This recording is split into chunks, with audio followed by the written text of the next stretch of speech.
What's the phone number for getting an apartment or a condo? Yeah, while you're at it, we've got a couple of phone numbers for that. Do you want a condo or do you want an apartment? Not for me. I'm trying to give you free address. You are online, and you can be found online for your site. It's modern with an E or modern. Yep, www.themodern.net.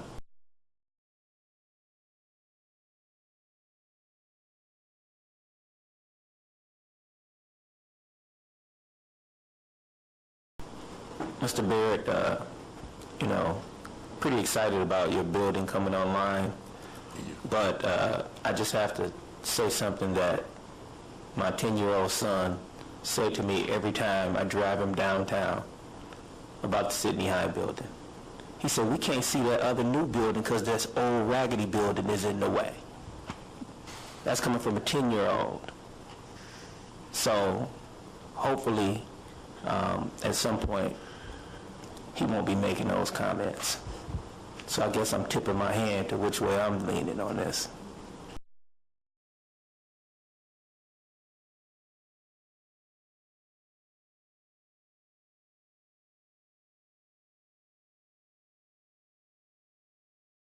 Alderman Wade, no offense to your comment about your son saying, I want to tear down this ugly building. You better be careful not to offend me. Okay. You better be very careful not to offend me. I would advise that you don't make any comments about that, but you can. I just want, okay, see, even this hostility right here, this hostility exists.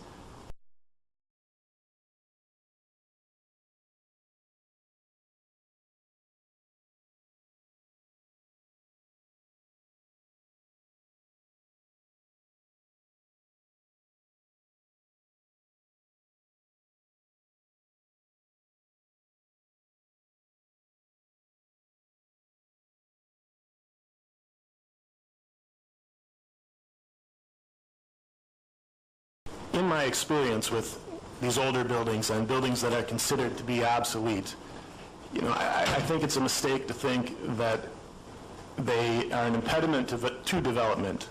It seems to me that the successful reuse and renovation of these properties actually creates development and creates, more tax base. In Milwaukee, if you think about many of the vibrant businesses that have quietly, in some ways, grown over the last decade, many of them have come to life in historic buildings, and they've created commercial districts, or revived rather commercial districts in the process, Milwaukee Street being one of them, Water Street, the 3rd Ward, Brady Street, and Old World 3rd Street, which is in the proximity of these properties. We don't have that many historic buildings. We're known for our historic buildings.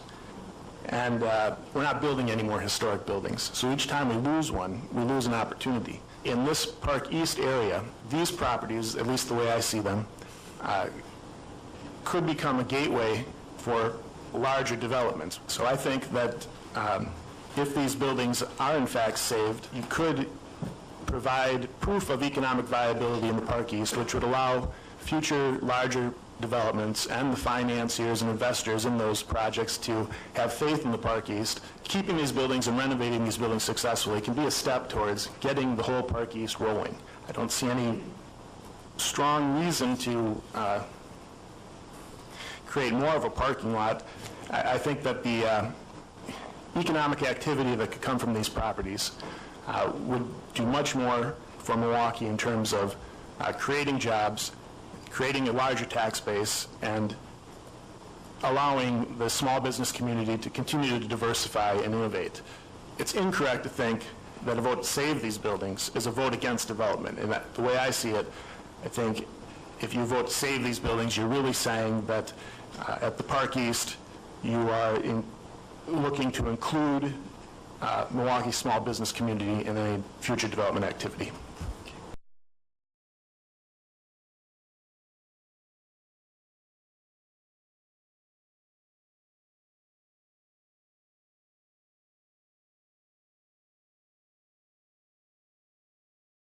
The renovations on Milwaukee Street provided the foot traffic and street activity that created a better demographic outlook, so that a national investor could go forward. Nobody's denying that, and I think... Yeah, well, the same thing could happen over here, and I think it's a mistake to tear down what could be a stepping stone to bigger and better things just because it's considered by some to be an eyesore, undevelopable, or otherwise. I think they've been cursed by weak ownership. I agree, and we heard that the first time around and saying it the second or third or fourth time. Well, I just want to make sure. No, I mean, you addressed the question here, and no, I appreciate it. Once the property is I love the removed. Clocker building. The Clocker building is absolutely wonderful. I was working downtown in the Germania building, kitty corner from that at the time. And the Germania is another good example that was done by another developer. But once the property is removed, we don't have a chance to redevelop it. Nobody does.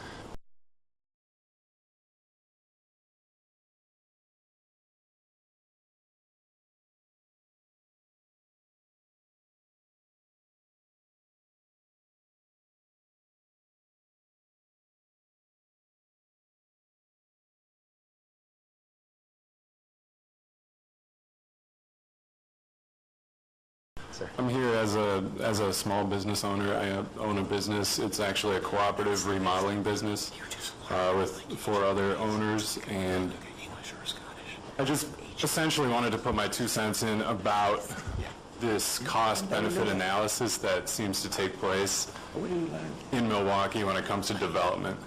And the cost-benefit analysis that always takes place, you end up with structures like the new condo developments on Kinnickinnick Avenue in Bayview where I live, or you end up with a building like the Mondurn. If Sydney High was remodeled and repurposed and reused using existing infrastructure, type of projects that I do every day, I don't go to people's homes and say, you know what, let's tear down your home just to remodel your bathroom.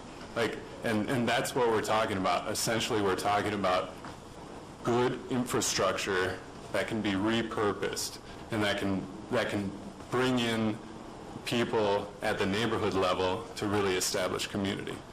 So why not utilize infrastructure that's already there, like in Sydney High, create sort of ground level, sideways growth, and just continue the dialogue of brainstorming and look at development as something that it's okay if it takes time.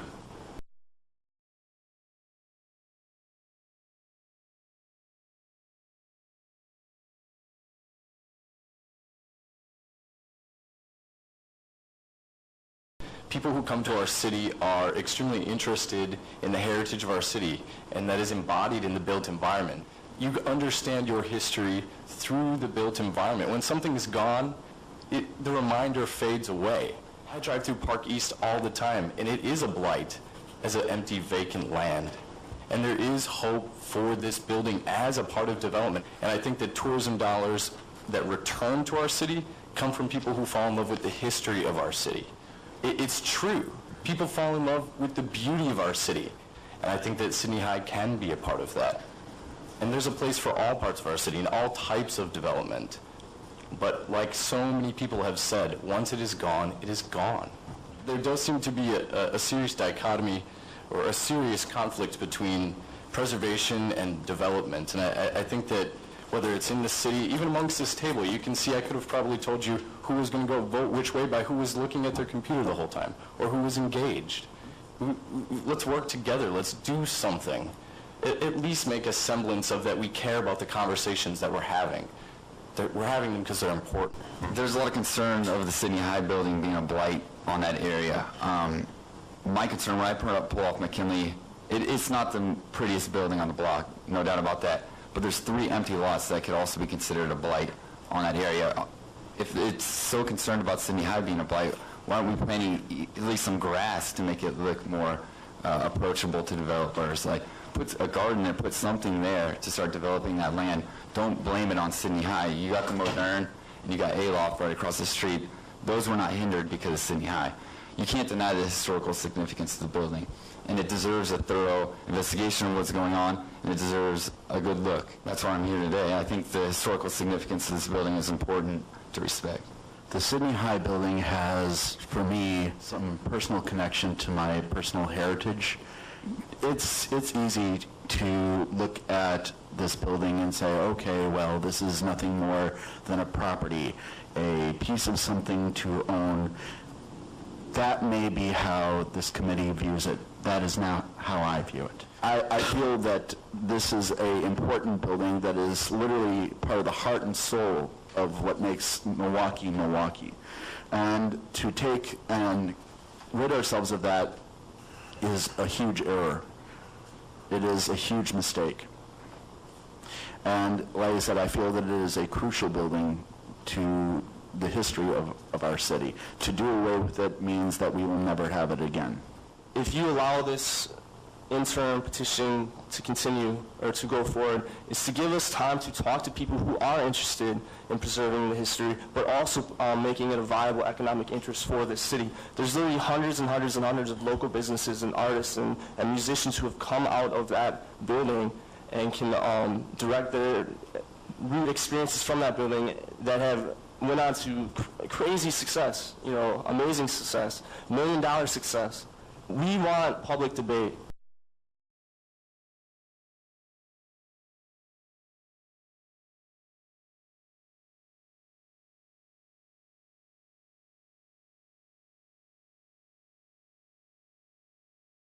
The secrecy by Medic and SH acquisition by Rocky Marcoux is unacceptable.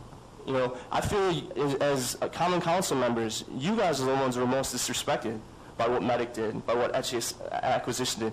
Rocky Marcoux went on record as saying that he purposely circumnavigated a common council vote to avoid public scrutiny.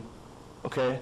All of this conversation, this hearing could have been carried out, you know, in January, late December, and it would have been. Because when the public, when the citizens are directly connected to that building found out it was being demolished, we stood up. We rose up. It's disrespectful to the public. It's disrespectful to the Common Council. It's disrespectful to the history of our city. So our goal here is not to just have this building sit and just, you know, be looked at. We want to redevelop it, but we don't want to have condo redevelopers look at it. We don't want to have some luxury hotel guy look at it.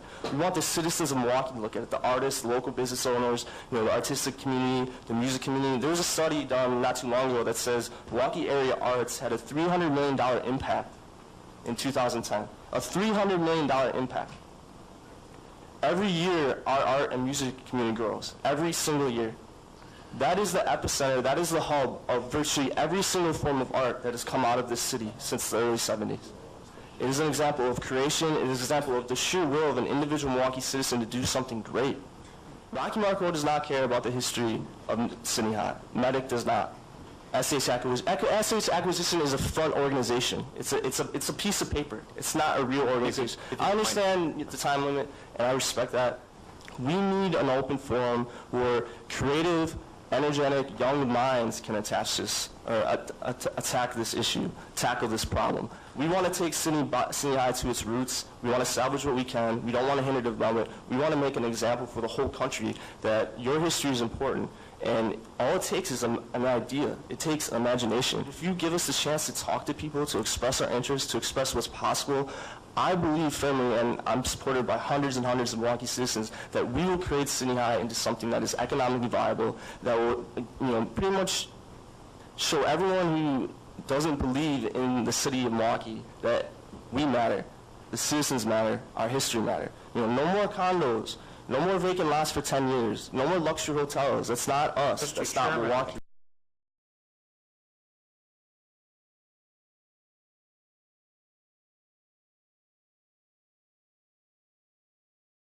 One advantage of this hearing, if nothing else happens, there's been an open discussion, and we know some facts that we didn't previously know. And frankly, based on what I know of the information you've been told and how you've been treated by Department of City Development and the MEDC and some of the other agencies, it's shameful. You have had to negotiate this unbelievable series of hoops, this obstacle course, to try to get to certain decisions, to obtain certain understandings, to find out the facts. And it is shameful because you have shown great dedication to this. Your YouTube materials are outstanding, and I encourage you to continue. I encourage you to put all this, what had transpired today, on YouTube and make sure, you know, proper parties are identified, because that's how communication works today. And that's how you can get your message out more broadly for the entire Milwaukee community. So if nothing else, we've had a public airing of something that has indeed been under the cloak of secrecy for a very long time, including to members of this common council. You're right. I absolutely feel disrespected by how this process has been handled. And I can only speak for myself on that, but you're right, and I'm damn angry about it, and have been angry about it. So thank you for bringing this forward, and I do thank you for your passion and your expertise, and I apologize on behalf of the city for some of the treatment you've received at the hands of some of our bureaucrats in the Department of City Development. Thank you. That means a lot to us.